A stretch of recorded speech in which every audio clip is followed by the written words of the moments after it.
J'éternue et perds de vue l'alouette. Un pétale tombé remonte à sa branche. C'est un papillon. 3 vers, 17 syllabes. Savez-vous ce que c'est? C'est un poème, mais pas n'importe quel poème, c'est un haïku, le plus petit poème au monde, à peine plus grand qu'une respiration pour saisir une émotion. Il est né à la fin du XVIIe siècle au Japon. À l'origine, il fait allusion aux saisons. Vous pourrez en découvrir dans ces 3 livres que vous trouverez à la médiathèque.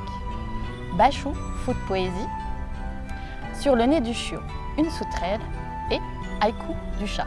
Ils peuvent aussi servir à créer des devinettes, comme s'est amusée à le faire Agnès de Mergue dans ses livres Contes, mythes et fables en haïku.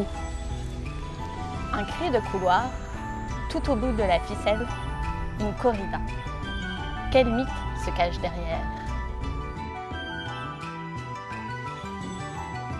De fil et de bois, une branche qui s'allonge, mensonge. À quel conte fait référence ce haïku? Course à la salade sous un capot écaillé, un moteur diesel. De quelle fable s'agit-il?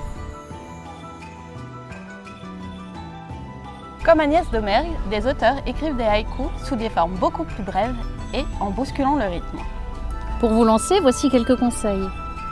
Être prêt à saisir un détail, un petit événement, une impression, comme une couleur, un film, un bruit, quelque chose que l'on remarque, même si elle ne dure qu'un instant. Utilisez des mots simples du quotidien pour raconter une histoire brève, comme une photo instantanée. Écrire votre poème en 3 vers avec une dizaine de mots maximum. Dans le haïku classique, le rythme est de 5, 7 et 5 syllabes. Mais vous n'êtes pas obligé de le respecter. Utilisez un mot de saison, un kigo en japonais. Par exemple, un bonhomme de neige pour l'hiver ou une hirondelle pour le printemps. Maintenant, un petit jeu pour trouver l'inspiration.